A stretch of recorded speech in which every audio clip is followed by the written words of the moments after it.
Hello everyone, welcome to True IAS and PCS.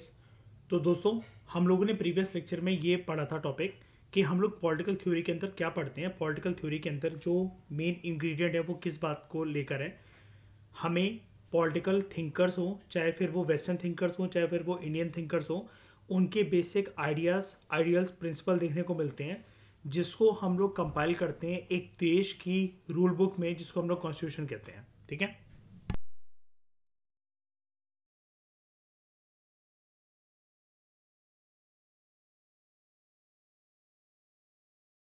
हमारा दोस्तों यहाँ पर एक बॉक्स रह गया है, इसको भी ज़रा हम कंप्लीट कर लेते हैं। सोक्रेटिस के बारे में है ये बॉक्स।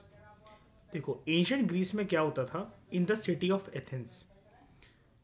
अब एंशियंट ग्रीस में in the city of Athens का कहने का ये मतलब है, आप सभी को पता होगा अगर आप लोगों ने थोड़ा बहुत पीएसआईआर को मेरे साथ सुना है, कि जो एंशियंट ग्रीस और एंशियंट रोम था वो एक्चुअली किसी कंट्री की फॉर्म में नहीं था, वो सिटी स्टेट की फॉर्म में था। सिटी स्टेट क्या होता है इसको मैं आपको बताता हूँ। देखो, स्टेट तो आप जानते हो टेरिटरी होता है। सिटी स्टेट का मतलब क्या होता है, एक एक छोटी सी कोई जोग्राफिकल टेरिटरी होती है। ठीक है। इसके आसपास का लगता हुआ ये जो एरिया होता है, यही अपने आप में कंट्री भी होती है। आज के समय में सिटी स्टेट का कंसेप्ट आपको देखने को मिल सकता है बहुत कम कंट्रीज के अंदर, लेकिन फिर भी चलो मैं आपको एग्जांपल दे देता हूँ। एक है आपका वेटिकन सिटी। इसका मतलब ये नहीं है कि वेटिकन सिटी के नाम में सिटी आता है इसलिए मैं उसको सिटी स्टेट कह रहा हूँ।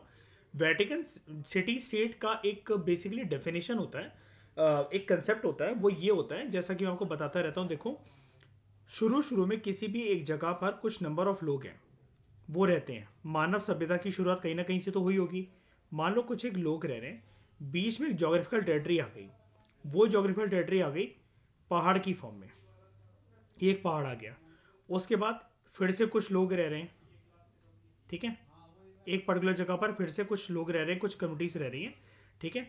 और फिर से एक जोग्राफिकल बाउंड्री आ गई, जोग्राफिकल बैरियर आ गया किसी नदी की फॉर्म में। ठीक है। अब ये जो है यहाँ पर अपने अपने खुद के जोग्राफिकल टेरिटरी की वजह से ये कम्युनिटी, मान लो ये कम्युनिटी ए है, कम्युनिटी ए काफ़ी अलग होगी कम्युनिटी बी से। ठीक है। क्योंकि जोग्राफिकल बैरियर होने के कारण रोज़मर्रा के जीवन में ये जब आपस में इंटरेक्ट करेंगे तो इन सबके, कम्युनिटी ए के कुछ कॉमन रूल्स होंगे, रेगुलेशंस होंगे, प्रिंसिपल्स होंगे, आइडियल्स होंगे, प्रैक्टिसेस होंगी, ट्रेडिशंस होंगे, food habits, customs, dressing style, etcetera etcetera. ये जो कम्युनिटी ए का ये सारी चीज़ें जो होंगी वो कम्युनिटी बी से काफ़ी अलग होंगी। ठीक है। और यहीं से शुरुआत होती है जिसको हम बोलते हैं पॉलिटी की। ठीक है। आपके पास rules, regulations, custom, dressing sense, food habits, rituals, traditions, ये सारी चीज़ें डेवलप हो गई हैं और आप एक लैंड को ऑक्यूपाई करके रह रहे हो। ठीक है। तो वो मॉडल कभी कभार किसी किसी जगह पर बन जाता है सिटी स्टेट का मॉडल। ठीक है। वेटिकन सिटी हो गया। एक एग्जांपल और देता हूं मैं आपको, सिंगापुर, मोनाको। ये बिस्किट नहीं है, कंट्री का नाम है। ठीक है। मोनाको, ये सारे जो हैं ये सिटी स्टेट है, कि वो सिटी भी है। अब सिटी क्या होता है, आप सिटी से क्या समझते हो? जिसका जोग्राफिकल एरिया ऑब्वियसली बात है कम होता है, वो सिटी होता है। ठीक है। वो सिटी स्टेट होता है। जिसका जोग्राफिकल एरिया काफ़ी ज़्यादा कम होता है वो सिटी होती है। और उसके आसपास का लगता हुआ एरिया अगर वो कंट्री बनी हुई हो तो वो सिटी स्टेट है। ओके।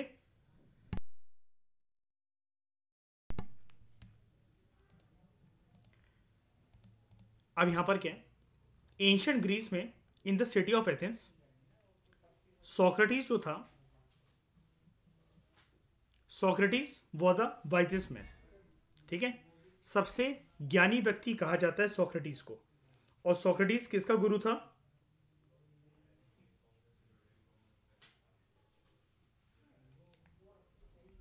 सोक्रेटिस प्लेटो का गुरु था।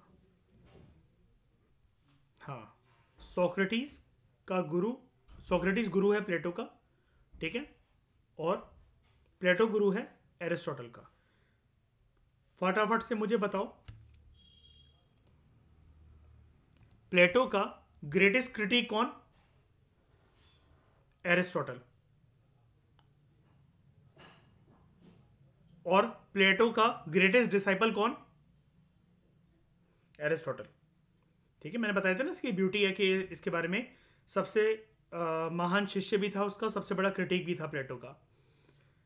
एक बात और, अपार्ट फ्रॉम एरिस्टोटल, प्लेटो का एक आलोचक एक और कौन है, क्रिटिक कौन है?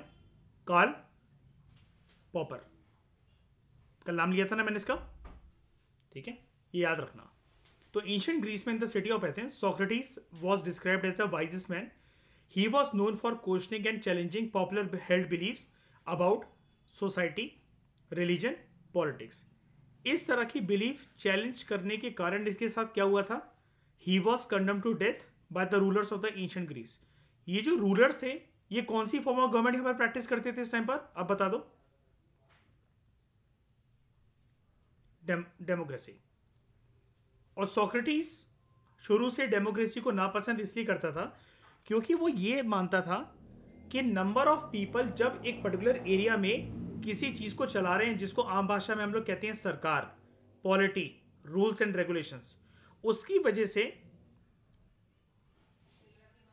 वजह से क्या चीज अचीव नहीं हो पा रही है? यहां लिख देता हूं। उसकी वजह से एक चीज अचीव नहीं हो पा रही है, greatest happiness of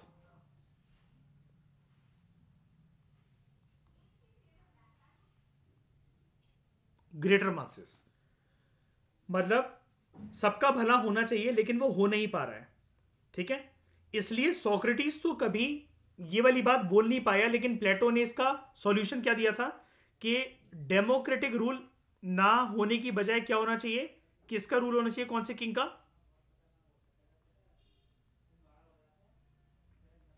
philosopher king. एक बात मैं आपको बताऊं मजेदार, जब प्लेटो अपनी थ्योरीज में फिलोसोफर किंग का कंसेप्ट देता है ना श्रेया, तब प्लेटो कहीं ना कहीं, पता है फिलोसोफर किंग किसको कह रहा है? Any idea?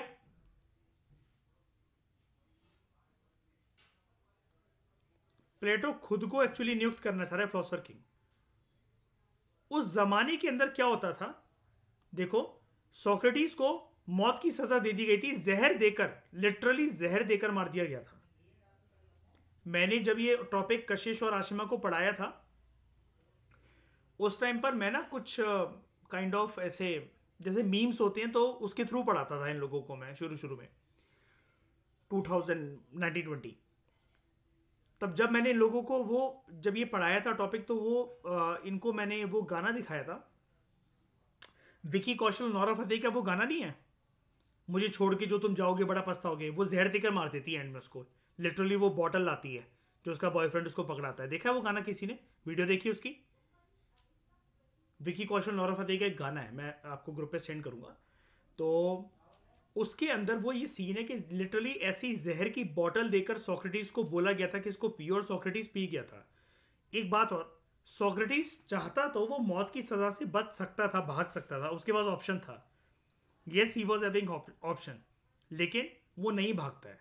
तो ये एक एनेक्डोट बनाने के लिए कि विकी कौशल को पता होता है उस गाने के अंदर कि वो नौरा फतेही जो उसकी बीवी है, वो अपने बॉयफ्रेंड के साथ प्लानिंग प्लॉटिंग कर रही है उसको मारने के लिए, और वो चाहता तो उस जहर की बोतल को मना कर सकता था पीने से, जो कि कॉफी में घोल कर वो उसको दे देती है, फिर भी लेकिन वो इसको एक्सेप्ट कर लेता है और एंड में वो मर जाता है और गाना यहीं खत्म हो जाता है।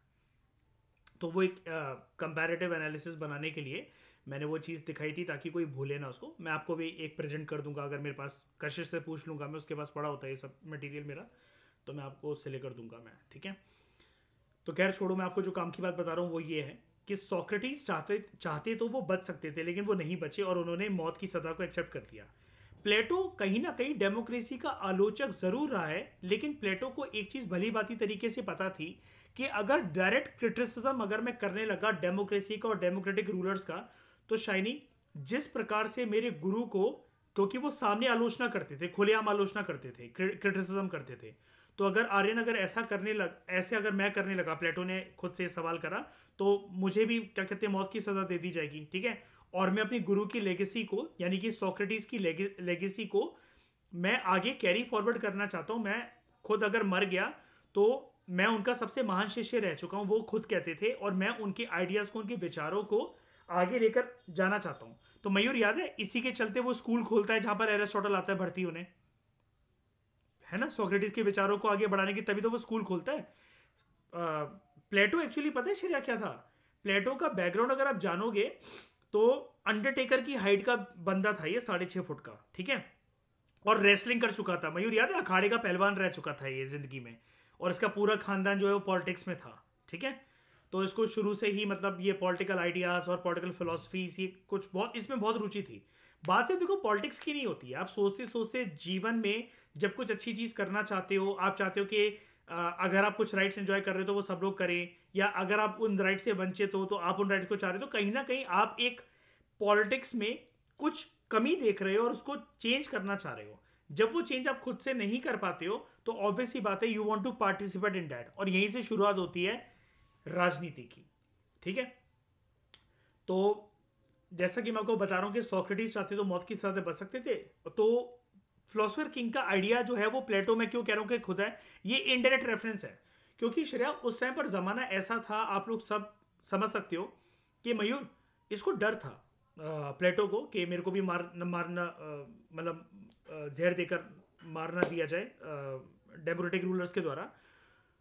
तो उस टाइम पर कोई भी जो आलोचक होते थे वो अपने वर्क्स में कभी भी डायरेक्ट क्रिटिसिज्म नहीं करते थे, ठीक है। प्लेटो का सबसे फेमस वर्क कौन सा है? सबसे फेमस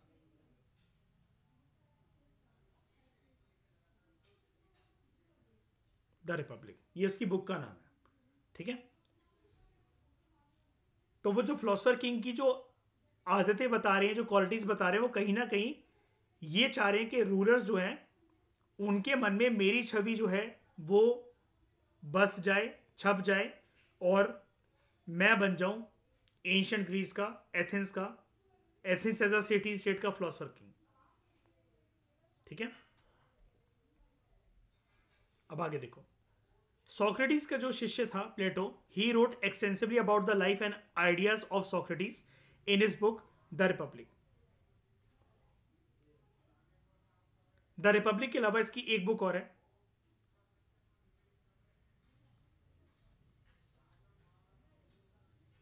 द स्टेट्समैन, ठीक है। तो he created the character Socrates, and through him examined the question what is justice, न्याय क्या है। प्लेटो को हमेशा ये क्वेश्चन सताता रहा है जीते जी, और प्लेटो इस सवाल के चलते जब सोक्रेटिस को मौत की सजा सुनाई जाती है, मयूर याद है, प्लेटो बहुत साल तक, लगभग 1 से 1.5 डिकेड तक, तो वो अफ्रीका और पता नहीं कौन कौन सी कंट्रीज घूमता रहता है परेशान होकर, है ना। बाद में आता है फिर वो स्कूल खोलने। प्लेटो डिप्रेशन में चला गया था इसके बाद, सोक्रेटिस की मृत्यु के बाद, ठीक है। एकेडमी बंद हो चुकी थी जहां पर वो पढ़ने जाता था अपने गुरु सोक्रेटिस से। अपने आप को ठीक करता है, अलग अलग लोगों से मिलता है, दुनियादारी जानता है, एक्सपीरियंसेस गेन नहीं कर रहा होता है, मतलब बेसिकली डिप्रेशन में घूम रहा होता है। कुछ सालों के बाद लगभग उसको लगता है 10 से 15 साल का समय, या if I am not wrong 20 साल का समय उसको लगता है, वो वापस आता है, और उसके बाद वो सोक्रेटिस के विचारों का आदान प्रदान करता है एकेडमी खोलकर, और उसमें उसको सबसे पहला अपना काबिल शिष्य मिलता है एरिस्टोटल। सोक्रेटिस की जितनी भी बातें हैं वो कभी भी रिटन फॉर्मेट में कभी कंपाइल करी ही नहीं गई। I repeat my words, Socrates जो कि प्लेटो के गुरु थे, उनकी जितनी भी बातें हैं वो कभी भी रिटन फॉर्मेट में कंपाइल करी ही नहीं गई। वो हमेशा कैसे होती थी, किस फॉर्मेट में? डायलॉग की फॉर्म में।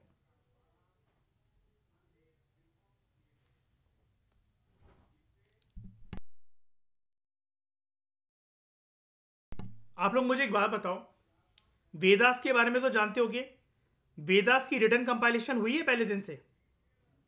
नहीं ना। ऋग्वेद कैसे डिलीवर करा जाता था? ओरल फॉर्म में, है ना। आगे चलकर कंपाइल करा गया ना। ऐसे ही क्या हुआ जैसे उनकी भी बातें आप मान लो, गौतम बुद्ध की, वर्धमान महावीरा की, जैना काउंसिल, बुद्धिस्ट काउंसिल का गठन हुआ था ना बाद में इनकी मृत्यु के बाद, उसके बाद कंपाइल करा गया इनकी टीचिंग्स को। तो सोक्रेटिस का भी जीते जी कोई कंपाइलेशन वर्क नहीं हमें देखने को नहीं मिलता। प्लेटो एकेडमी में जाकर जितने नोट्स बनाता था, अपने गुरु की मृत्यु के बाद डिप्रेशन में चला गया। जब वो होशो आवाज में अपने वापस आता है, उनकी बातें उनकी उसकी होमवर्क वाली कॉपीज में लिखी होती थी। सोक्रेटिस कभी कहते नहीं थे, ये मैं रियल सिनेरियो बता रहा हूँ, सोक्रेटिस कभी कहते नहीं थे स्टूडेंट्स को कि तुम कुछ लिखो। वो बिल्कुल पढ़ाई लिखाई कैसे करवाते थे अपने शिष्यों की, जैसे जापान के अंदर स्कूलिंग होती है। जापान के अंदर रेगुलर एग्जाम्स होते हैं क्या शायनी? नहीं होते, है ना। वहां पर यह देखा जाता है कि बच्चे की बुद्धि में बैठा कितना, है ना मयूर, उसने स्किल कितनी गेन करी। तो सोक्रेटिस अपनी क्लास में करवाते क्या थे, डायलॉग की फॉर्म में बच्चों के साथ डिबेट करवाते थे। मतलब बच्चों के बीच में आपस में डिबेट करवाते थे, जिसको हम लोग क्या बोलते हैं, याद है मयूरी? थीसिस, एंटीथीसिस, और अल्टीमेटली रिजल्ट जो है सिंथेसिस। यानी कि आप इसको ऐसा मान लो, फॉर, और ये आपका हो गया अगेंस्ट, और ये आपका हो गया कंक्लूजन। अब अगेंस्ट मतलब आपके विचार अच्छे हैं, लेकिन उसके अगेंस्ट अगर कोई आर्ग्यूमेंट निकल कर आ गया, ठीक है। जैसे सोक्रेटिस बहुत नॉर्मल तरीके से लोगों से, स्टूडेंट्स के बीच में टॉपिक पटक देते थे कि बताओ सुख क्या है। तो किसी स्टूडेंट ने कहा कि मेरे लिए खाना पीना और सोना सुख है। ये हो गया थीसिस उसका, एक वो आर्ग्यूमेंट दे रहा है कि उसके लिए सुख क्या है एक बच्चा। एंटी थीसिस क्या है, उसके विपरीत कौन से आर्ग्यूमेंट इमर्ज हुए। एक और बच्चा है क्लास में, वो ये कह रहा है कि नहीं, जब ये तो टेम्पररी सुख हुआ, जब फीलिंग ऑफ अकम्पलिशमेंट हो, जब मैं अपनी मेहनत से कोई चीज करूं, ठीक है, और उसके ऊपर मुझे गर्व फील हो, वो मेरे लिए सुख है। ऐसे करते करते सामने वाले ने फिर कोई आर्ग्यूमेंट दिया, कोई और आर्ग्यूमेंट दिया, करते करते एक पॉइंट ऐसा आएगा जब एक कॉमन कंक्लूजन निकलेगा, जिसको हम लोग कहेंगे सिंथेसिस। ऐसा नहीं है कि सिंथेसिस के खिलाफ कोई आर्ग्यूमेंट इमर्ज नहीं हो सकता। आगे चलकर वक्त और जमाना अगर बदलेगा तो सिंथेसिस के खिलाफ भी एंटीथेसिस आर्ग्यूमेंट शुरू हो सकती है। इसके खिलाफ, सिंथेसिस के खिलाफ भी कुछ ना कुछ एंटीथेसिस आ सकती है। जैसे वेदास की अथॉरिटी के अंतर्गत जब औरतों की स्थिति प्राचीन भारत में, हमारे समाज में ऐसी स्थापित हो गई थी कि औरतें बच्चा पैदा करने की मशीन है, घर का ही काम करेंगी, बाहर नहीं जाएंगी कामकाज करने, ठीक है, और बहुत सारे घर परिवार या मर्दों के अनुसार वो पैर की जूती होती हैं। ये परंपरा कमजोर तो हुई आगे चलकर, लेकिन कहीं ना कहीं औरतों की स्थिति बद से बदतर होने में ये जो चीज लेटर वैदिक एज में स्थापित हुई, औरतों की पोजीशन, इसने हर एक जनरेशन की मानसिकता के ऊपर एक गहरी छाप छोड़ी। लेकिन आज हमारे पास जैसा एक प्रोएक्टिव जुडिशरी, ऐसा ऑर्गन जो है सुप्रीम कोर्ट, हाई कोर्ट, और सोसाइटी काफी ज्यादा प्रैग्मेटिक और मॉडर्नाइज जो होती चली है, तो वो रिकॉग्नाइज करती है ऐसे सोसाइटी कि यस, औरतों के पास भी अधिकार है। और अब मर्द और औरतों की डिबेट के मर्द और औरतों की डिबेट के परे आगे जाकर, इस आर्ग्यूमेंट से, इस डिबेट से परे, अब हम थर्ड जेंडर की बात भी करने लगे हैं। और थर्ड जेंडर के अंदर फिर हम इसके बियॉन्ड भी जाने लगे हैं। जैसे आपने सुना होगा एक एब्रीविएशन होती है LGBTIQ, इन सब के अधिकारों की बात होने लगी है। तो देखो, सिंथेसिस के चलते वैदिक अथॉरिटी में जो भी बोला गया था, वैदिक टेक्स्ट में जो भी बोला गया था, सबकी उसकी अथॉरिटी बहुत वर्चस्वधारी थी। जो भी वेदास में जो बातें लिखी हुई हैं, उसके खिलाफ किसी की कोई किंतु परंतु वाली आर्ग्यूमेंट नहीं आ सकती थी। लेकिन आगे चलकर देखो, इसके खिलाफ भी एंटीथीसिस आर्ग्यूमेंट्स उठने लगी हैं, ठीक है। तो the book Republic opens with a dialogue between Socrates and Cephalus. In the course of this dialogue, Cephalus and his friends come to recognize that their understanding of justice is inadequate and unacceptable. क्योंकि Socrates जो argument पेश कर रहे हैं, और सेफलस कौन है, उन्हीं का क्लासरूम के अंदर बैठा हुआ उनका शिष्य है, ठीक है। आपने मैथ्स के अंदर एक पर्सन का नाम सुना होगा, एक थ्योरम होती है, कभी सुना है ये नाम? पाइथागोरस।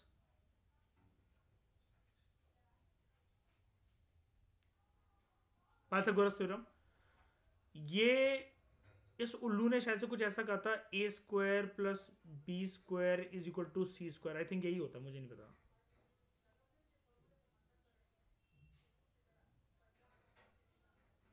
ए square B square C square कुछ ऐसा करके कहा था इसमें, है ना? ये भी सोक्रेटिस के क्लासरूम में बैठा हुआ स्टूडेंट होता था, पाइथागोरस। ठीक है। तो in the course of this dialogue Cephalus and his friends come to recognize that their understanding of justice is inadequate and unacceptable. The important thing in this is that Socrates uses reason to reveal the limitations and inconsistencies in a given point of view. His adversaries eventually admit that his views, that the views they had held and lived by could not be sustained. Socrates जो विचारों का आदान प्रदान करते थे, इनसे वाकिफ ना रखने वाले वो लोग ये मानते थे कि सोक्रेटिस के विचारों को, उनके रीजन को, उनकी लॉजिकल आर्ग्यूमेंट को हम नहीं अपना सकते, ना ही ये लॉजिकल हैं समाज के नजरिए से। क्योंकि देखो, जब भी कोई पॉलिटिकल फिलोसफर होता है, फिलोसफर एक हमेशा रीजन और लॉजिक के बेसिस पर बात करता है जैसे, लेकिन उसमें कोई सही और गलत नहीं होता, क्योंकि फिलोसफर, जब भी कोई पर्सन किसी प्रकार की फिलोसफी झाड़ता है, जैसे आप कहते हो ना ज्यादा फिलोसफी मत झाड़, वो फिलोसफी का मतलब होता है कि पर्सन अपने ओपिनियन दे रहा है, और ओपिनियन कभी फैक्ट या फिर फैक्ट की फैक्चुअल चीज नहीं होती है, फैक्ट के बेसिस पर निर्धारित चीज नहीं होती है, और ओपिनियन कभी फैक्चुअल चीज हो ही नहीं सकती है, और ओपिनियन में कभी कंक्लूजन निकल कर नहीं आती है, क्योंकि वो ओपिनियन बहुत ही ज्यादा पर्सनलाइज चीज होती है। आपका ओपिनियन किसी और पर्सन के ओपिनियन से काफी अलग हो सकता है। Like debate between vegetarianism and non vegetarianism, हर किसी के लॉजिकल आर्गुमेंट हो सकते हैं इसके ऊपर। ठीक है।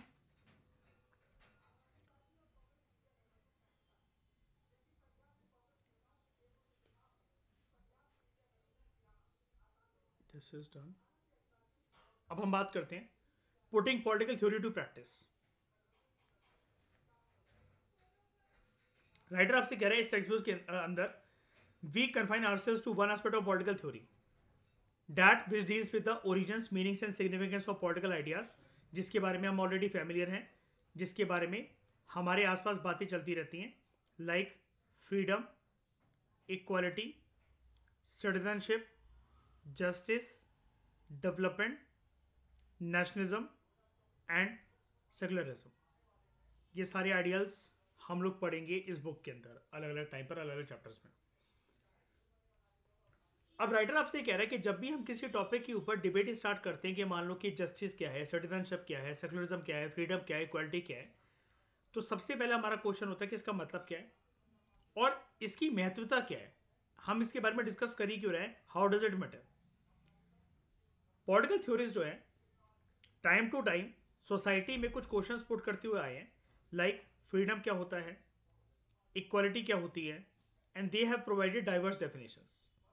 तो unlike in mathematics where there can be one definition of a triangle और स्क्वायर, हम लोगों को इक्वालिटी, फ्रीडम या जस्टिस की मल्टीपल डायमेंशन मिल सकती है पॉलिटिकल थ्योरी में।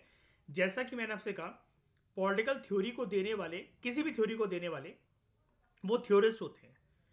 थ्योरिस्ट जो होते हैं अपने आप में फिलोसफर्स होते हैं।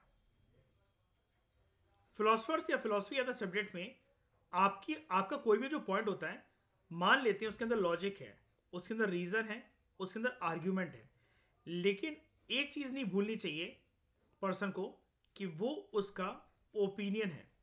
It is not fact, it is not an establish fact. Establish fact का मतलब ये होता है कि सब लोग इसको मान ही लेंगे, ठीक है, ऐसा नहीं है। It is not an establish fact, वो सिर्फ एक ओपिनियन है, और वो ए पर्सन जो है वो हो सकता है आपके ओपिनियन से वाकिफ रखे, एग्री करे, लेकिन बी जो हो सकता है वो उसको इरेलीवेंट माने और वो उससे वाकिफ ना हो। जैसे एरिस्टोटल को ही देख लो, शुरुआती जीवन काल में प्लेटो का सबसे बढ़िया शिष्य रहा है। प्लेटो की बहुत सारी बातें उसने मानी होंगी, समझा होगा, लेकिन आगे चलकर जब एरिस्टोटल की खुद की बुद्धि खुली तो वो प्लेटो का आलोचक बन गया।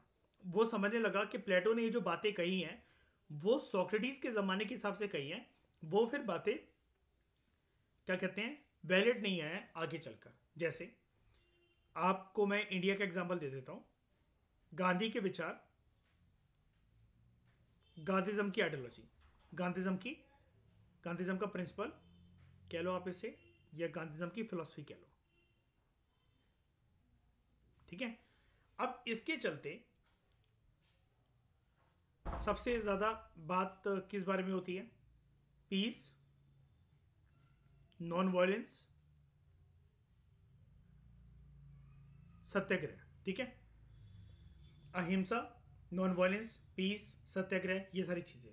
लेकिन बहुत सारे लोग इससे वाकिफ नहीं रखते हैं। अगर ऐसा होता तो ये जो चीजें हैं इनमें कहाँ हैं गांधीयन प्रिंसिपल? सेसेशनिस्ट मूवमेंट्स, ठीक है, नेक्सलाइट मूवमेंट्स, दूसरी कंट्रीज में होने वाले, लेकिन चलो दूसरी कंट्री की क्यों बात करें, हम लोग अपनी कंट्री की बात करते हैं। सेसेशनिस्ट मूवमेंट, नेक्सलाइट मूवमेंट, ठीक है, फंडामेंटल राइट्स का ब्रीच होना by government, like in the event of emergency of 1975। तो जब गांधीयन प्रिंसिपल्स कहने को ऐसा कहा जाता है, थ्योरी में ऐसा लिखा जाता है कि ये हमारे देश में डीपीएसपी की शान है। एक कैटेगरी है कि अगर हम लोग कैटेगरी मतलब कॉन्स्टिट्यूशन में नहीं है, लेकिन कैटेगरीज का अगर हम लोग करना चाहें डीपीएसपी को, तो उसके अंदर एक गांधीयन आइडियोलॉजी वाले डीपीएसपी भी सामने निकल कर आएंगे, ठीक है। लेकिन एक्चुअल इंप्लीमेंटेशन के टाइम पर ये गांधीयन प्रिंसिपल्स कहां खो जाते हैं?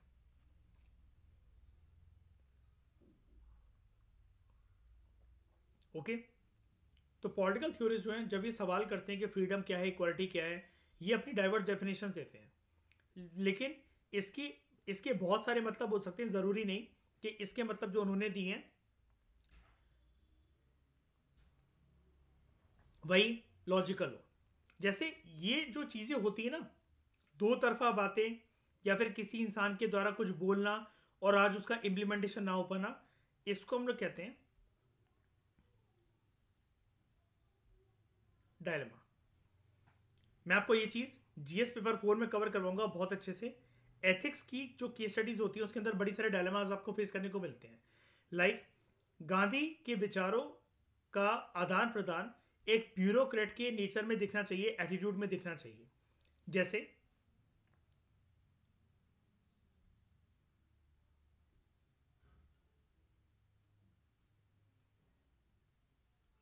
ऑलवेज स्पीक ट्रूथ, हमेशा सच बोलो। गांधी के विचारों को अगर ये जो उन्होंने बोले थे 1940s में, अगर हम इसको मान के ये चीज 2024 में इंप्लीमेंट करें, हमेशा सच बोलना चाहिए, हमारे हमेशा सच बोलने से यह भी हो सकता है कि किसी पर्सन को डेथ पेनल्टी का सामना करना पड़ जाए, किसी पर्सन की, निर्दोष पर्सन की जान चली जाए और वॉयलेंस जैसी स्थिति पैदा हो जाए, राइट्स हो जाए, सिविल वॉर हो जाए, ठीक है। ये तो बहुत बड़ी बात हो गई। पर्सनल लेवल पर आपके हमेशा सच बोलने से दो लोगों के बीच में हो सकता है कन्फ्लिक्ट हो जाए और उनका रिलेशन हमेशा के लिए खराब हो जाए। मान लो कि मतलब मैं एथिक्स का ही आपको एक एग्जांपल बता रहा हूं, आपका ये वो टॉपिक वहां से भी कवर हो जाएगा। आप एक ऐसे पर्सन हो, ठीक है, पर्सन ए आपका दोस्त है, पर्सन बी आपका दोस्त है। ए आपसे कहता है कि जब तुम मुझसे मिलने आना या आएगी तो बी को लेकर मत आना, मुझे इसकी शक्ल पसंद नहीं है। बी भी आपसे कहता है जब तुम मुझसे मिलने आना या आएगी तो ए को लेकर मत आना, मुझे इसकी शक्ल पसंद नहीं है। यानी कि आपके रिलेशन तो दोनों के साथ ही बहुत अच्छे हैं, दोनों आपके बेस्ट फ्रेंड हैं काइंड ऑफ, ए बी और बी बी, लेकिन ए और बी को आपस में एक दूसरे से मिलना पसंद नहीं है, ठीक है। या आप अगर साथ में आ रहे हो तो आप एक ही के साथ जाओगे, ये आपको चॉइस दे दी जाती है दोनों के द्वारा। हमेशा सच बोलना चाहिए। इसके चक्कर में क्या हो सकता है, आपने अगर ए ने आपसे कोई बात कही और आपने वो सारी बातें यहां से कम्युनिकेट होते हुए इसको अगर बता दी, ठीक है, और इन दोनों के बीच में अगर उसको लेकर लड़ाई झगड़े की अगर स्थिति पैदा हो गई, तो ये हो सकता है एक दूसरे का इतने बुरे दुश्मन हो कि मर्डर भी कर जाए, या और ज़्यादा जो इनके बीच में कन्फ्लिक्ट की जो डोरी है वो और ज़्यादा टूट जाए, उसमें और गांठें लग जाए, बात रिजॉल्व होते होते रिश्ते अच्छे बनते बनते हमेशा के लिए खराब हो जाए। तो ये एक डायलेमा वाली स्थिति है। अब मुझे बताओ, पर्सनल लेवल पर अगर हम फिलोसफर्स की फिलोसफीज को अपनाएं तो हम अच्छे की जगह बुरा भी कर सकते हैं उससे। तो वो जो है, हमें ऑन फुटिंग ये डिसाइड करना पड़ता है कि क्या चीज़ें सही हैं और क्या चीज़ें गलत हैं, कौन सी सिचुएशन में क्या चीज़ें सही बैठेंगी, क्या चीज़ें गलत बैठेंगी, जिसको आपका एथिक्स का पेपर या फिलोसफी एज अ सब्जेक्ट या साइकोलॉजी कहता है। एक टर्म यूज होती है यहां पर, situationism, reacting and behaving according to the situations. हर एक परिस्थिति एक जैसी नहीं होती है, हर एक बात जो है इस तरीके से, जैसे अगर आप मानते हो, मान लो कि आप गांधी विचारों से सहमत हो, ठीक है, मैं हमेशा सच बोलूंगा, मैं हमेशा सच बोलूंगी, लेकिन इस केस में यहां पर आप एक रिश्ता अच्छा होता हुआ बनते बनते और बिगड़वा सकते हो।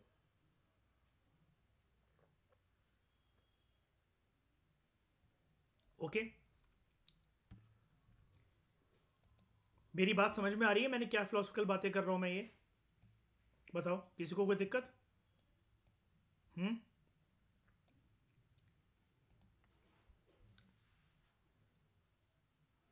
ईशा, कोई दिक्कत है?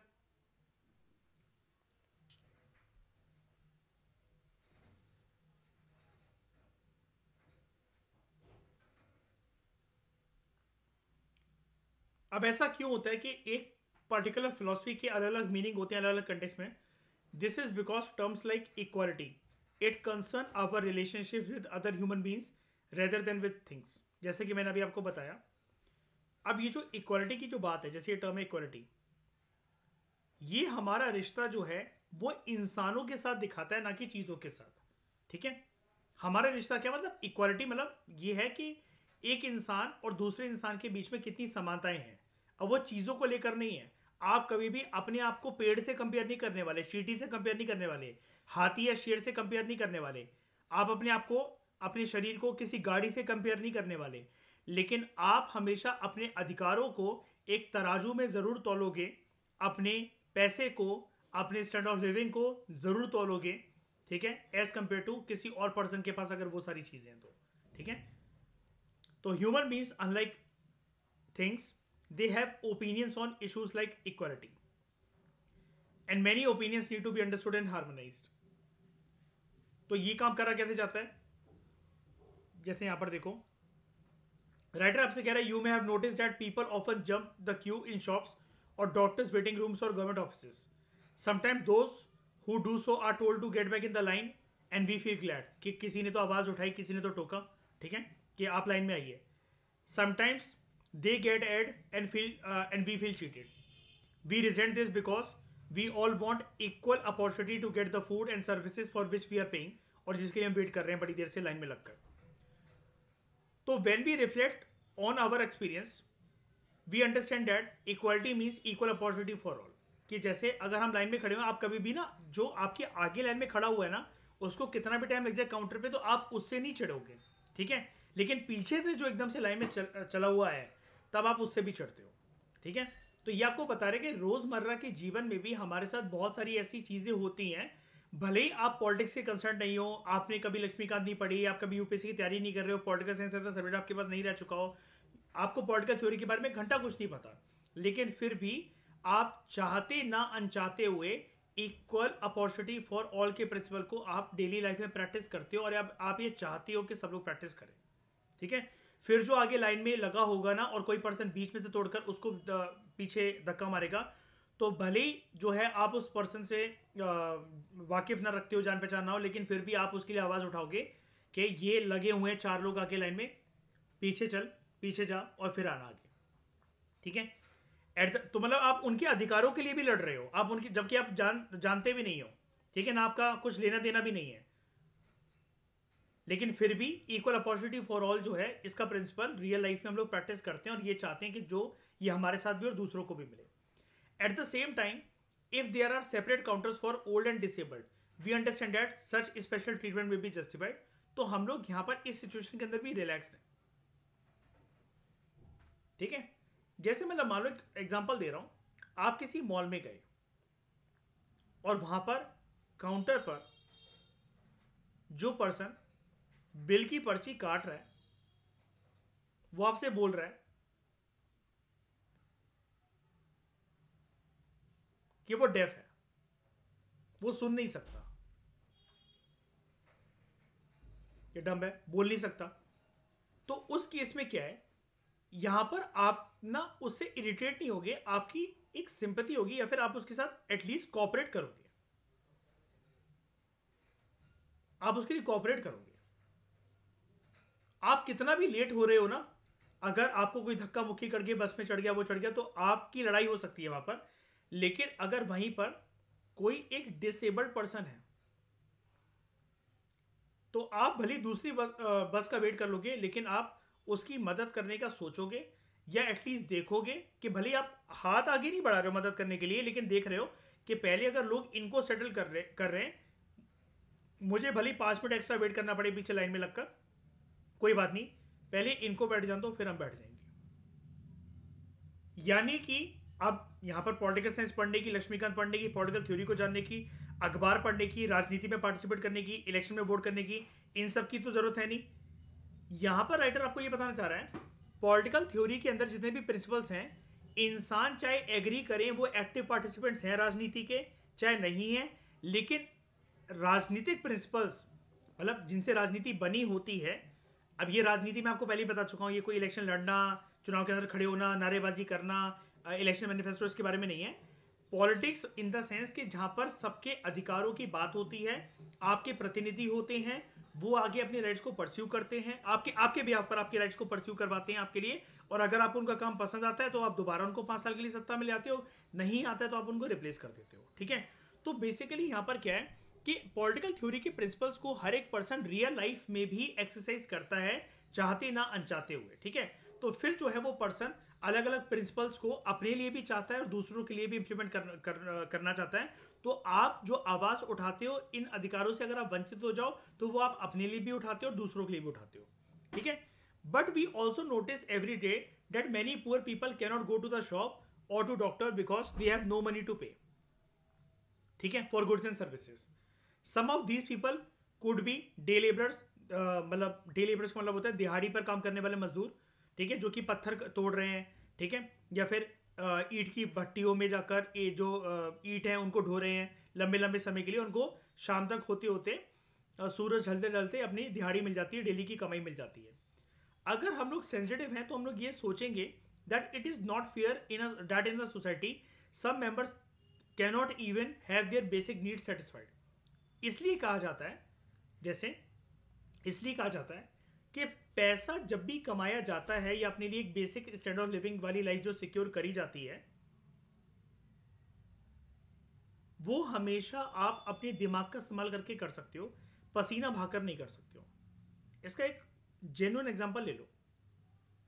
अगर कोई पर्सन जो कि अनपढ़ हो, पढ़ा लिखा ना हो, कभी स्कूल ना गया हो, और भगवान ना करे ऐसा किसी के साथ हो, लेकिन उसकी हालत स्टीफन हॉकिंस जैसी हो, तो उसका पृथ्वी पर रहना ना रहना बराबर है, क्योंकि वो किल्लत वाली जिंदगी बहुत ज्यादा जिएगा और कभी भी अपने आप को कितना भी प्रयास कर ले इंप्रूव कर नहीं सकता, मरते दम तक किसी के सहारे की जरूरत है उसको. लेकिन स्टीफन हॉकिंस की हालत बद से बदतर होते होते, बिगड़ते बिगड़ते जब पूरी तरीके से बिगड़ गई थी, व्हील चेयर के अलावा उनके पास कोई सहारा नहीं था, तब भी उन्होंने important theories, important opinions, important बातें कही हैं कि नहीं कही हैं, लाइक ब्लैक होल्स. बताओ, है ना? तो यानी कि आप अपनी स्टैंडर्ड ऑफ लिविंग या कमाई का जो साधन है वो अपने दिमाग से ही बांध सकते हो. और यहीं पर इंपॉर्टेंस आती है शिक्षा की. स्टीफन हॉकिंस के चक्कर में मैं एजुकेशन और हेल्थ इसलिए नहीं बोल रहा हूं क्योंकि हेल्थ का वहां पर कोई पैरामीटर ही नहीं था. डॉक्टरों ने हर प्रकार की मुशक्कत कर ली, हर प्रकार की जान लगा दी, लेकिन वो उनकी हेल्थ को डिटेरियोरेट होने से नहीं बचा पाए। स्टीवन हॉकिंस के पास अगर कोई चीज थी तो वो था उनका सिर्फ दिमाग, जिसको उन्होंने पोर्ट्रे करा एक टेक्नोलॉजिकल डिवाइस पर, और जो भी वो सोचते थे वो उस पर चीज लिखी हुई आ जाती थी। ठीक है, तो हम ये रियलाइज करते हैं, we come to realize that equality must involve some kind of fairness so that people are not unduly exploited and disadvantaged by economic factors। तो इसलिए हम चाहते हैं इक्वालिटी होनी चाहिए, क्योंकि जो चीज किसी और के साथ होती हुई हम देख रहे हैं ना, वो चीज जब पर्सन के साथ खुद के साथ हो, तो देखो दो तरह के लोग हैं यहां पर भी सोसाइटी में। एक जिनकी भगवान की कृपा से गाड़ी सब बढ़िया चल रही है, लेकिन वो ये चाहते हैं कि नहीं यार, ऐसे लोगों को भी, गरीब लोगों को भी, या फिर जो मेहनत मजदूरी कर रहे हैं, ये दो वक्त की रोटी का जुगाड़ नहीं कर पा रहे हैं, इंतजाम नहीं कर पा रहे हैं, तो सरकार को या हमारे देश में ऐसी व्यवस्था होनी चाहिए कि कुछ ऐसी चीज हो, सरकार कुछ ऐसी चीज करे कि जिससे हैव्स एंड हैव नॉट्स के फासले जो हैं वो कम हो। कोई एक पर्सन है, वो खुद उस चीज का सामना कर रहा है, वो खुद इस चीज का विक्टिम है, तो वो डेफिनेटली चाहेगा। ठीक है, और ये जो असमानताएं होती हैं जिसको आप कहते हो इनइक्वालिटी, इनइक्वालिटी किसी भी देश में एक सेक्शन ऑफ द सोसाइटी को तोड़कर रख देती है, वो है यूथ, जिसकी वजह से एक चीज अचीव नहीं हो पाती है जिसको आप आम भाषा में समझते हो इकोनॉमिक ग्रोथ या जीडीपी। ये कंट्री काफी टाइम तक बढ़ा नहीं सकती, या फिर ये इसकी ग्रोथ स्टैग्नेट हो जाती है, घूमती रहती है एक ही जगह पर। क्यों? क्योंकि यूथ का ह्यूमन कैपिटल फॉर्मेशन होना बहुत जरूरी है, ताकि वो सोसाइटी के प्रोडक्टिव मेंबर्स बन सकें। ठीक है, अच्छी जॉब पाकर, अच्छा कमाकर देश की जीडीपी में कंट्रीब्यूट कर सके। उनकी मेहनत का पैसा जो इस देश में घूमेगा, वो आगे चलकर असमानताओं को बढ़ने नहीं देगा, या फिर इक्वालिटी के प्रिंसिपल को और ज्यादा बूस्ट करेगा। ठीक है, तो consider the fact that there are many children who can not go to school because they have to work to feed themselves. उनको अपना और अपने परिवार का पेट पालने के लिए काम करना पड़ता है। जैसे जो लड़कियां हैं जिनकी स्कूल जाने की उम्र है, अगर वो गरीब परिवार से हैं, ठीक है, they are pulled out of school to care for their younger sibling, छोटे भाई बहनों का ख्याल रखने के लिए माँ बाप उनको स्कूल से बाहर निकाल देते हैं, या फिर झाड़ू पोछा करने के लिए दूसरे घरों में भेज देते हैं। तो even though Indian constitution guarantees right to primary education for all, this right remains formal.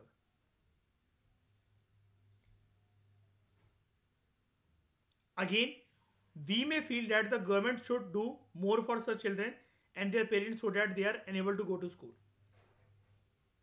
अब ऐसा होना चाहिए, क्योंकि आप भी जानते हो, किसी को दान देने में अगर आप 10 रुपए या 100 रुपए देते हो, इससे ज्यादा शायद से ही कोई पर्सन देता हो। मान लो आप 500 रुपए भी देते हो, 1000 रुपए भी देते हो, तब भी आप जानते हो कि ये कोई एक परमानेंट सॉल्यूशन नहीं है, ये सिर्फ एक टेम्पररी सॉल्यूशन है।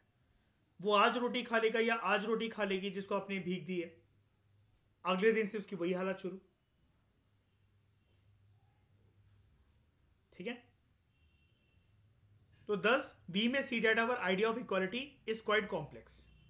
अलग अलग सिचुएशन में हमारे इक्वालिटी का जो आइडिया है वो बदलता रहता है, इसलिए उसको कॉम्प्लेक्स बोला जा रहा है। Like when we are in queue और playground, we want equal opportunity. अगर हम किसी डिसेबिलिटी से सफर कर रहे हैं, we want special provisions to be made, and when we cannot afford basic needs, equal opportunity is not enough. उस time पर हमें, या फिर ऐसे लोगों को जिनको इक्वल अपॉर्चुनिटी नहीं मिल रही है, ज्यादा राइट्स मिलने चाहिए, जिसको हम लोग इक्वालिटी से हटकर क्या कह देते हैं, इक्विटी। या फिर जैसे आपको अभी एक एग्जांपल में बताया गया था ना कि एक सेपरेट काउंटर है यहां पर, if there are separate counters for old and disabled, we understand that some special treatment need to be justified। ये सेपरेट काउंटर वाली बात छोड़ो, दिल्ली में अगर आप बात करो मेट्रो ट्रेन की और उसके फर्स्ट कोच की, क्या बोलती है स्पीकर वाली आंटी मेट्रो में? पहला डब्बा किसके लिए आरक्षित है? महिलाओं के लिए आरक्षित है। और उसमें कोई चढ़ जाए शैनी तो लेडी बाउंसर आती हैं, ठीक है? मतलब सीआरपीएफ और पुलिस वाली जो काम करती हैं लेडीज, वो आती हैं और आपकी पेनल्टी लगती है, आपको फाइन लगता है लगभग 200 रुपये का, ठीक है? अब ये जो चीज़ है, ये जो आरक्षित करा गया है, this first coach is reserved for women. लेकिन विमेन इसके अलावा क्या जनरल कोचेस में भी घूम सकती है, बैठ सकती हैं?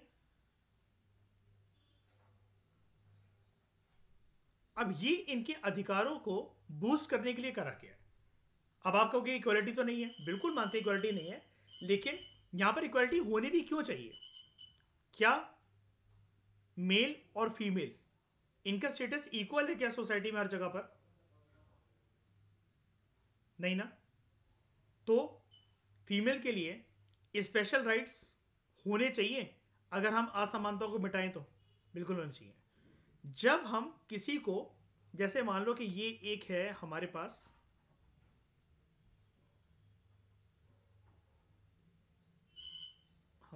ये एक है,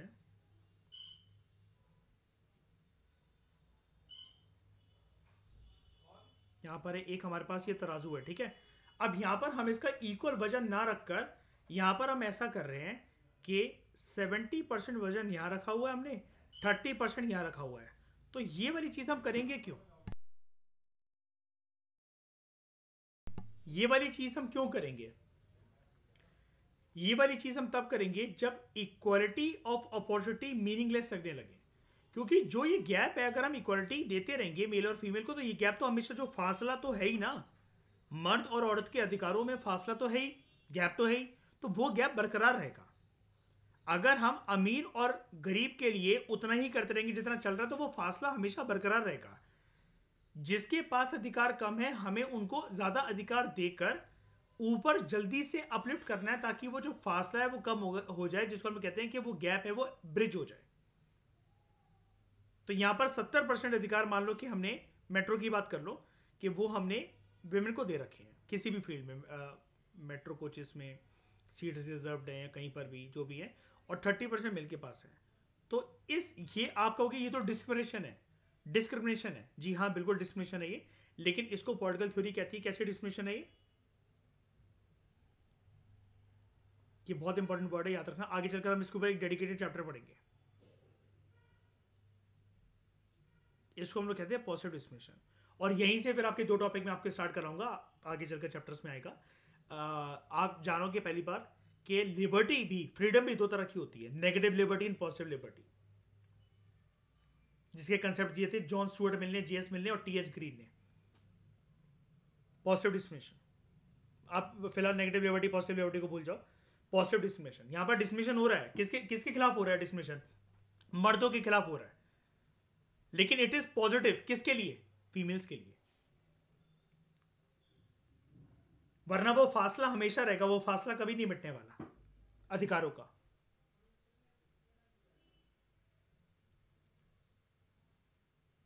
ठीक है? तो we must be able to go to school और get help through proactive measures such as fair distribution of resources, jobs, decent wages, subsidized hospitals, etc. This requires that some agency be made responsible to ensure fairness. तो हमारे देश में कुछ ऐसी agencies है क्या जो इस इक्वालिटी ऑफ अपॉर्चुनिटी के, फेयरनेस के, या फिर फेयरनेस के प्रिंसिपल को लेकर आए? नॉर्मल सी आपको मैं बात बता देता हूं। आपको अगर किसी भी पर्सन से कोई परेशानी है, आप फोन पर कौन सा नंबर डायल करोगे? जहां पर आपके अधिकार आपको लग रहा है नहीं मिल रहे हैं, या फिर छीन रहे हैं मेरे अधिकार, या मेरे खिलाफ डिस्क्रिमिनेशन हो रही है, कौन सा नंबर डायल करोगे?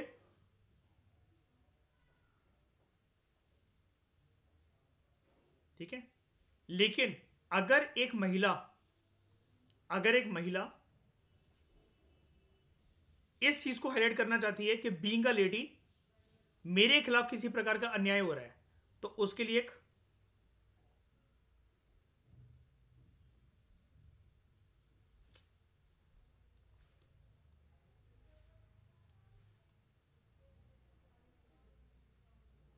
उसके लिए विमेन हेल्पलाइन नंबर भी है, ऐसा है कि नहीं? हमारी सोसाइटी में मेल हेल्पलाइन नंबर है कोई? है शाइनी? मर्दों का पकड़ के किसी गली में कोई हैरेसमेंट हो रहा है, मर्द कॉल करे बचा लो मुझे, ऐसा क्यों? सोसाइटी में ये देखा गया है, रिकॉर्ड कहता है, एविडेंस कहते हैं, फैक्ट्स कहते हैं, महिलाएं अपने अधिकारों से वंचित हैं, मर्द नहीं। जरूरत इसके लिए किसकी देखी गई है? लेडीज की, कि विमेन हेल्पलाइन नंबर है उनके पास। अब जैसे हमारे देश में, जैसे एजेंसीज की बात कर रहे हैं ना, ये कहां गई है? पुलिस हेल्प नहीं कर रही एक लेडी की किसी केस में या जो भी है, तो can this lady approach national commission for women?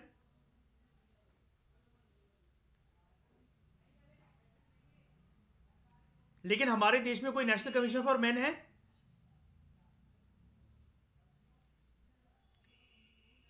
National commission for protection of child rights, NCPCR, यानी कि इसको अगर मैं शॉर्ट में बोल दूं नेशनल कमीशन फॉर चिल्ड्रन, ये भी हमारे देश में। ऐसा क्यों? क्योंकि ये क्या कंसिडर करे गए? As compared to male, as compared to adult, adult males, इन दोनों सेक्शन ऑफ सोसाइटी को क्या देखा गया? They are vulnerable. अब क्या ये डिस्क्रिमिनेशन नहीं है मर्दों के साथ? बिल्कुल है, लेकिन इनके अधिकार को बूस्ट करने के लिए ये डिस्क्रिमिनेशन मंजूर, और इसको आप क्या कहोगे?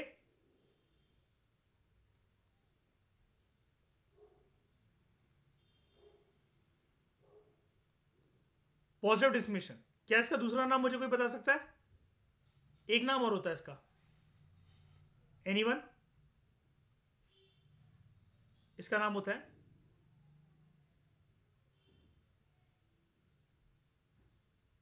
Affirmative action. पॉजिटिव डिस्क्रिमिनेशन का दूसरा नाम क्या होता है? Affirmative action. तो जब भी आपसे कोई पूछे इंटरव्यू में, मेंस की आंसर राइटिंग में, आपके ओपिनियन को ट्रेस करने के लिए राइटर एक ऐसा क्वेश्चन बनाए कि सेपरेट रैंप्स बनाना पब्लिक प्लेसेस पर, डिसेबल्ड लोगों के लिए सेपरेट काउंटर बनाना, महिलाओं के लिए ट्रेन में एक सेपरेट कोच आरक्षित करना, ये सारी चीजें क्या इक्वालिटी के प्रिंसिपल के खिलाफ है? क्या हाँ या ना?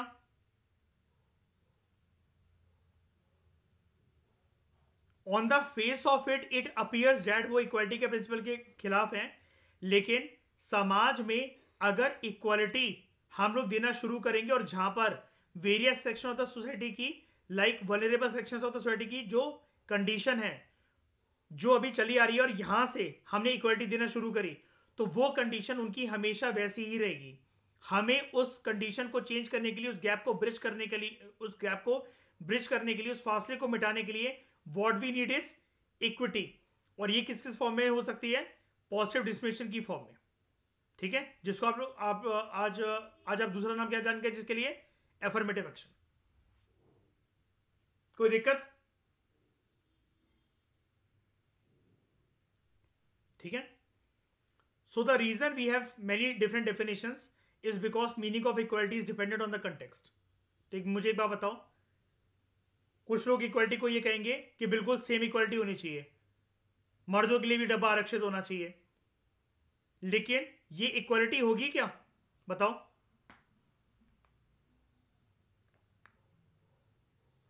बिल्कुल नहीं। यहां पर इक्विटी ही इक्वालिटी को लाने का काम कर रहा है। मेरी बात समझ रहे हो? यहां पर इक्विटी का प्रिंसिपल ही इक्वालिटी को लाने के लिए काम कर रहा है। आप में से अगर कुछ लोग इक्विटी को नहीं जानते हो, मैं हमेशा फाउंडेशन कोर्स में ये फोटो आपको दिखाता रहता हूं।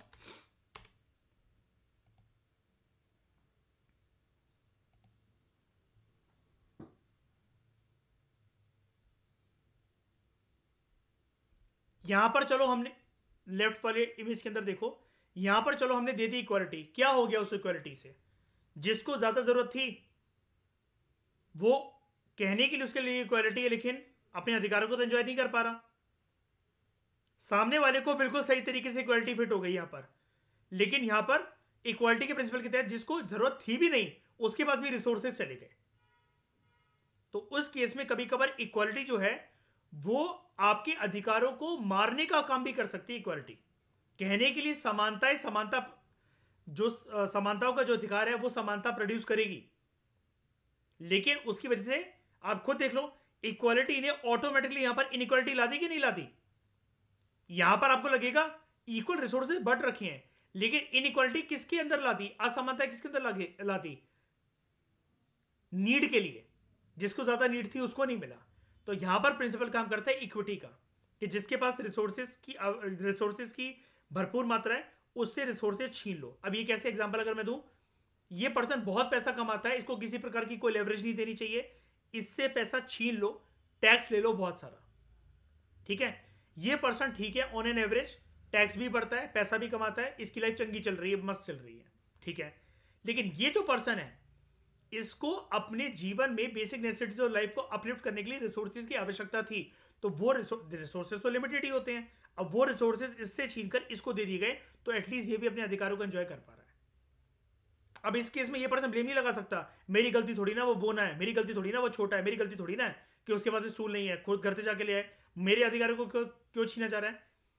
ये पर्सन क्लेम नहीं कर सकता इस बात का, because as a welfare state सरकार का मकसद यही है कि भारत को, या मतलब हर एक देश का मतलब ये मकसद होता है कि अपनी अपनी कंट्री को वेलफेयर स्टेट बनाना, और वेलफेयर स्टेट तभी बन सकता है जब लोग ये रियलाइज करें कि हैव्स एंड हैव नॉट्स का फासला मिटना चाहिए। अगर हमारे पास है वी शुड थैंक गॉड, लेकिन हमें अपने कुछ रिसोर्सेज को छोड़ना पड़ेगा ऐसे लोगों के लिए जिनके पास कुछ भी नहीं है, और वो जो पोस्टमैन का काम करेगा रिसोर्सेज को एक जगह से दूसरी जगह पर लेकर जाने का, वो है सरकार। आप अपना पैसा जो है टैक्स की इनकम झुग्गी झोपड़ियों में भर भर के ये जो नोट्स हैं और जो बोरिया बिस्तर है उसमें भर के लेकर थोड़ी ना जाओगे। आप फाइल कर देते हो अपनी आईटीआर, आप टैक्स भर देते हो अपना, अब वो सरकार जिस मर्जी फॉर्म में बांटे, स्कीम चलाए, पॉलिसी इनिशिएटिव चलाए, कैश ट्रांसफर करे, सिलेंडर बांटे सस्ते, फेयर प्राइस शॉप्स खोल के राशन सस्ता बांटे, ये सरकार के ऊपर है। अब सरकार कैसे करना चाहे इसको, बजट में कोई प्रावधान बनाए, वो सरकार के ऊपर है, ठीक है। तो we started with what it meant for ourselves and then proceeded to consider others, the poor, disadvantaged, senior citizens. We discovered many layers of meaning, और पॉलिटिकल थ्योरी जो है, पॉलिटिकल थ्योरी के बिना ये काम नहीं करा जा सकता, राइटर बोल रहा है ऐसा। तो पॉलिटिकल थ्योरीज जो है, मतलब एक बार के लिए आप इनको सुन लो, एनालिसिस तो मैंने आपको देखो बहुत अच्छी दे दी, बहुत सारी दे दी, जो लिखा हुआ है एक बार के लिए मैं आपको पढ़ाते रहूं, ताकि आप जो सेल्फ रीडिंग करोगे तो आपको पता रहे कि क्या है, ठीक है। पॉलिटिकल थ्योरीज जो है, they clarify the meaning of political concepts by looking at how they are understood and used in ordinary language. They also debate and examine the diverse meanings and opinions in a systematic manner. जैसे Socrates की class के example में आपको दे रहा था, वो एक topic को पटक देते थे, प्यार क्या है, सुकून क्या है, चैन क्या है, नफरत क्या है, जस्टिस क्या है, इक्वालिटी क्या है, ठीक है। तो उसमें फिर आर्ग्यूमेंट्स कुछ इमर्ज होकर आती थी, फॉर में, अगेंस्ट में, फिर एक कंक्लूजन बनती थी, जिसको हम लोग क्या कहते हैं प्रॉपर तरीके से, थीसिस, एंटीथीसिस और सिंथेसिस। आगे चलकर एक सिंथेसिस का भी आगे वाले जमाने के अंदर चलकर जब हालात चेंज हो जाएंगे, वक्त जमाना बदल जाएगा, तब उसके भी एंटीथीसिस इमर्ज हो सकते हैं, ठीक है।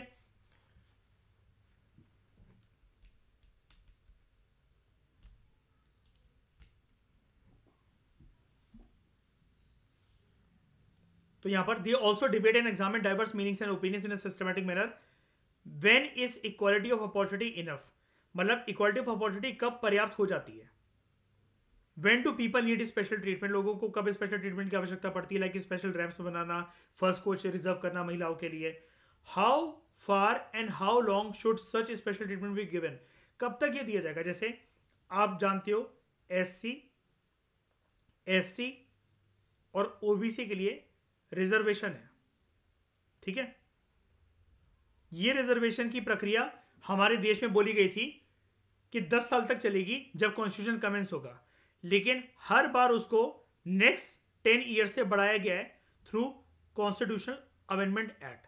यही रिजर्वेशन जब विधानसभा और लोकसभा के अंदर एंग्लो इंडियंस का पहले करा जाता था, पार्लियामेंट में, स्टेट लेजिस्लेचर में एंग्लो इंडियंस का, तो इसको तो हटा दिया गया 104th अमेंडमेंट एक्ट ऑफ 20 19 से, ठीक है।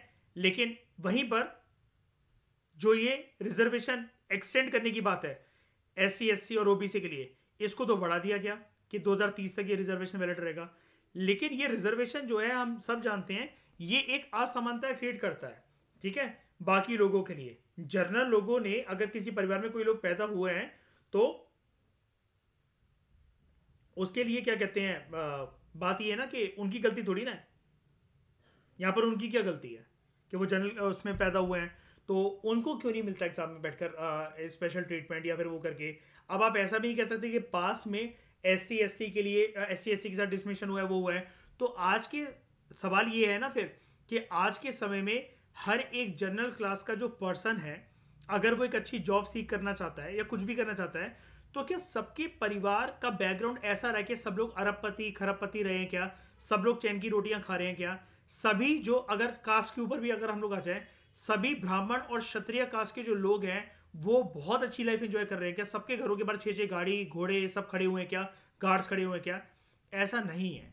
लेकिन वहीं पर फिर ये सवाल जो है हमारे सामने आ जाता है कि ये special treatment ST SC OBC के लिए कब तक, ये समानताओं में कब बदलेगी? कब हम लोग ये भेदभाव को छोड़कर के ये पर्सन शेड्यूल कास्ट है, ये जर्नल है, ये ST है, ये OBC है, ठीक है, हम ये सब कुछ बोलकर एक जैसा एक लेयरिंग उसकी बनाएंगे। हम जानते हैं कि यस, अभी भी फासले जनरल कैटेगरी में और इन सब में बहुत ज़्यादा दूर है, इनके अधिकारों से वंचित रहे बहुत सारे सालों तक, हमें इनको राइट्स देने चाहिए। लेकिन सवाल ये है कि इंडिया अगर डेवलप्ड कंट्री बनने का सपना देख रहा है तो उसमें ये सब चीज़ें फिर फिट कहाँ होती है? कौन सी ऐसी कंट्री है जो डेवलप्ड कंट्री बन चुकी है और वहाँ पर लोगों के लिए, सिटीजन्स के लिए ये रिजर्वेशन का प्रावधान है? कोई भी नहीं है।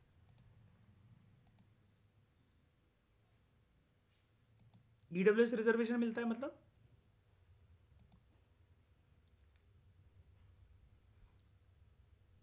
वो अभी से मिलता है, शुरू से नहीं मिलता है। और रिजर्वेशन का फायदा हमारे देश में, हर एक प्रकार के रिजर्वेशन का फायदा क्या मिला है क्या सबको? रिजर्वेशन पॉलिसी क्या अच्छी रही है क्या?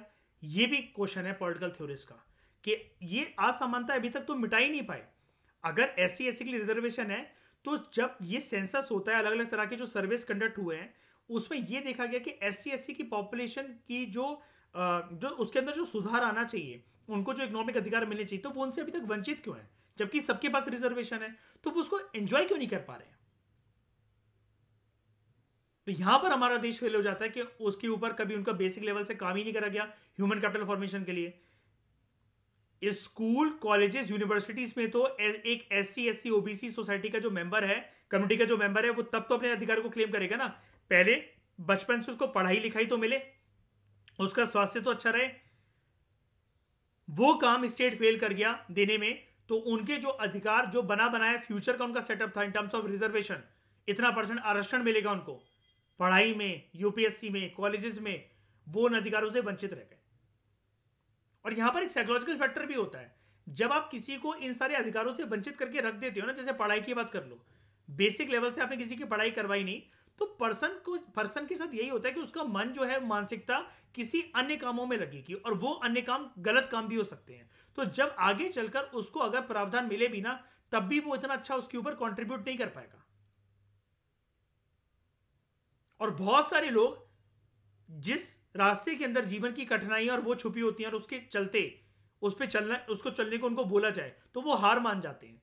ये कहने का मेरा क्या मतलब है, अगर आप किसी लेबर के बच्चों से एक्सपेक्ट करोगे वो पढ़ लेंगे, रोज जाएंगे, तो उनको पता है कि चलो आज हम स्कूल चले जाएंगे, अगले साल का क्या, 8वीं क्लास का क्या 12वीं क्लास तक का सपना साकार हो पाएगा? इसके बाद यूनिवर्सिटी की फीस कहां से आएगी? डॉक्टर इंजीनियर बनने के लिए तो करोड़ों रुपए चाहिए होते हैं। यहां पर तो 2 वक्त की रोटी का इंतजाम नहीं होता। ये सारे फ्यूचरिस्टिक सपनों का आंसर जब ऐसा मिलता है कि इसका कोई फिक्स आंसर नहीं है, तब भी पर्सन सपना देखना छोड़ देता है। और यहां पर किसका फेलियर है? स्टेट का फेलियर है, नेशन स्टेट का, सरकार का फेलियर है कि आपने रिजर्वेशन तो पॉलिसी इंप्लीमेंट करवाई, ये पॉलिसी तो, लेकिन बात की पॉलिसी पैदा होते ही किस बात का रिजर्वेशन उसको मिल रहा है? किस बात का रिजर्वेशन मिल रहा है? ST SC OBC फैमिली में पैदा हुआ है, क्रीमी लेयर का पर्सन नहीं है, रिजर्वेशन का सर्टिफिकेट आगे चलकर बन जाएगा, लेकिन वो यूज जो होगा वो तो लेटर ईयर्स ऑफ लाइफ में होगा ना। इनिशियली जो उसको ह्यूमन कैपिटल फॉर्मेशन के ऊपर जो उसके ऊपर जो खर्चा करना है, वो तो सरकार करे। एक रिजर्वेशन की सर्टिफिकेट से क्या होगा? पर्सन पढ़ा लिखा ही नहीं है तो क्या यूपीएससी में बैठने के लिए एलिजिबल हो जाएगा? ग्रेजुएशन करी नहीं एलिजिबल हो जाएगा? बना बनाया सेटअप उसके लिए रेडी है कि प्रीलिम्स की कट ऑफ अगर किसी के लिए 100 जा रही है तो उसके लिए 45 जाएगी। 50% से भी कम उसके लिए कट ऑफ रेडी है कि वो आराम से एंट्री पा सकता है लबासना के अंदर। लेकिन 12वीं ही नहीं हुई उसकी, 10वीं ही नहीं हुई उसकी, ग्रेजुएशन ही नहीं हुई उसकी, कोचिंग जाने के लिए पैसा ही नहीं है उसके पास।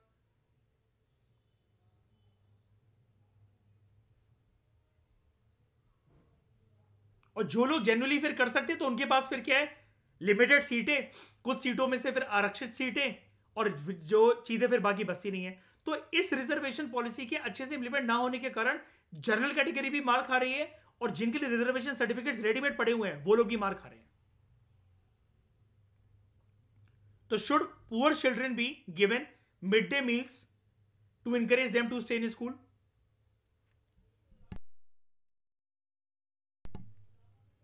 These are some questions which they address. अब यहां पर भी लेकिन क्या है, एक कास्ट का एंगल बहुत बड़ा आ जाता है। गरीब लोग अगर अपने बच्चों को स्कूल भेज रहे हैं, कास्ट हमारे देश में बहुत एक हावी चीज है।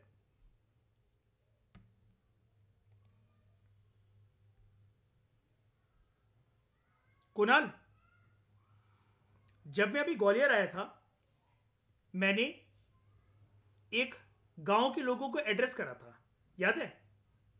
मैंने उनसे पूछा था कि अगर मैं विधायक बनने का यहां पर सोचूं और अपनी दिल्ली वाली जिंदगी को छोड़कर आपके लिए काम करना चाहूं, काफी भीड़ इकट्ठी करी थी ना मैंने, और मेरे मन में क्यूरियोसिटी थी। मैंने उनसे बोला कि मैं अगर विधायक बनना चाहूं और मैं सपना देखूं 2029 में विधायक बनने का, 24 के तो चुनाव हो गए, तो मध्य प्रदेश विधानसभा में अगर आपके सपोर्ट से अगर मैं जा सकूं, और अटेर कॉन्स्टिट्यूएंसी, अटेर में थे ना हम लोग, अटेर कॉन्स्टिट्यूएंसी से अगर आप मुझे विधायक बनाओ, तो आप सबसे पहला एंगल क्या देखोगे मेरे अंदर? मैं दिल्ली की लाइफ को छोड़ने के लिए तैयार हूं, पूरे 5 साल यहाँ आपके लिए रहकर मैं काम करूंगा, अभी से आ जाऊंगा, मैं 2024 में आ जाऊंगा। क्या था उनका आंसर मेरे लिए? सबसे पहला क्या बोला सबने? छूटते ही सबने, पूरी भीड़ ने, हम क्या देखते हैं पहले आपके अंदर? उन्होंने मुझसे बोला था हम सबसे पहले देखेंगे आप ब्राह्मण हो, ठाकुर हो, शूद्र हो, या क्या हो। तो मैंने बोला, मैं जानते तो सभी थे मतलब मुझे, मैंने बोला मैं दुबे हूं, आप लोग तो जानते ही हो। तो उन्होंने बोला 90% सिक्योरिटी तो हमें, श्योरिटी तो हमें फिर इसी बात की अगर आप ब्राह्मण और दुबे हो तो। मैं कहा मैं आपके लिए काम करूं, ये करूं, वो करूं। उन्होंने कहा कोई जरूरत नहीं है दिल्ली की जिंदगी को छोड़ने की, वो छोड़ने की। सबसे पहला एंगल हम चाहते हैं कास्ट को देखना। छूटते पूरी भीड़ ने मुझे यही सवाल, मतलब यही जवाब दिया था।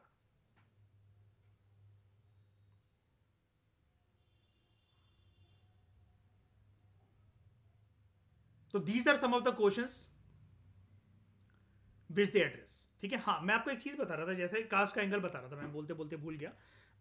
कास्ट के एंगल में क्या है, एक एथिक्स के अंदर केस स्टडी भी आई थी, मयूर याद है, मैं अक्सर दिखाता रहता हूं कि एक परिवार, और ये रियल आर्टिकल था हिंदू के अंदर जो आया था, रियल इंसिडेंट था, शायद याद है। वो एक पर्सन था जो कि कुक था, मिड डे मील स्कीम का खाना बनाता था, वो एससी था।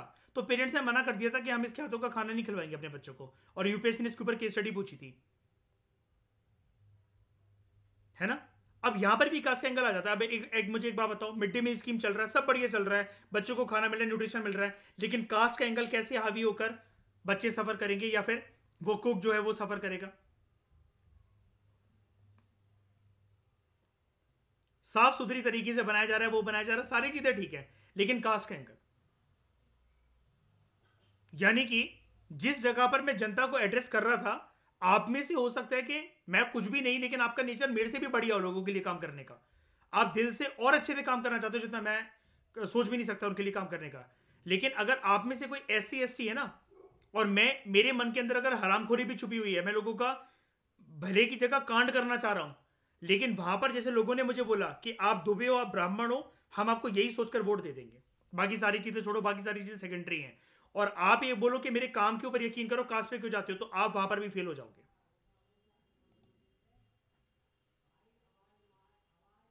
तो these are some questions which they address. As you can see, these issues are eminently practical. They provide guidelines for framing public policies on education and employment. ठीक है, तो इक्वालिटी के केस में, as in the case of equality, so also in case of other concept, political theories जो है, they engage with everyday opinions, debate, possible meanings and thresh out public policy, policy options, freedom, ये हम सारे पढ़ने वाले हैं वैसे, freedom, citizenship, rights, development, justice, equality, nationalism, secularism, ये कुछ कंसेप्ट्स हैं जो कि वो बोल रहे हैं आने वाले चैप्टर्स के अंदर हम डिस्कस करेंगे।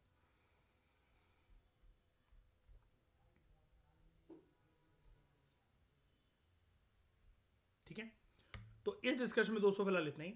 Thank you very much for discussion.